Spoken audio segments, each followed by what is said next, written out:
আসসালামু আলাইকুম এভরিওয়ান। আজকে এই মিনি ব্লগটা সোনার দোকান থেকে স্টার্ট করলাম।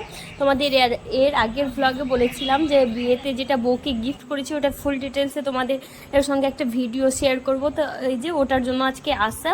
তো এখানে সব ভাইরাল ফলোগুলো দেখছে। তো খুব সুন্দর সুন্দর। আর শাশুড়ি মাকে গিফট করেছে, আর মাকে না গিফট করলে হয় ভেবেছিলাম দু মাকে একসঙ্গে দেবো, কিন্তু ঠিক হয়ে উঠছিল না। তো শাশুড়ি মাকে আগে দিয়েছি, এবার মাকে দেবো। যে এই যেই পলাটা এখন নাড়ছিলাম ওই ডিজাইনটাই নিয়েছি, সেম একই দামে যেটা শাশুড়ি মাকে দিয়েছি সেম একই দামে মাকেও দিচ্ছি। কিন্তু শাশুড়ি মায়ের ডিজাইনটা ছিল সিম্পলের উপর, আর এখন উন্নত মানের ডিজাইন চলে এসেছে। বেশ 3-4 রকমের ডিজাইন দেখালো, খুব সুন্দর সুন্দর ভরাটের মধ্যে। কম প্রাইসে যে এত সুন্দর সুন্দর ভরাট ডিজাইন পাওয়া যাবে আমি ভাবতেও পারিনি। তখন ভাবছিলাম যে পরে নিলে হতো, তাহলে শাশুড়ি মাও ভরাট ডিজাইন পেতো।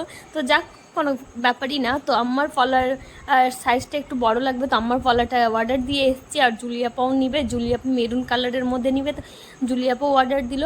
তারপর তো বইয়ের জন্যই নিলাম। খুব সুন্দর পলার ডিজাইনগুলো, খুব সুন্দর, কম দামের মধ্যে তোমরা চাইলে নিতে পারো। আমি নিয়েছি সোজাপুর এমকে জুয়েলার্সে, তোমরা অবশ্যই দেখে যেও। তো আমার যখন আসবে পলা তোমাদের সঙ্গে শেয়ার করবো। তো চলো আজকের মতো এই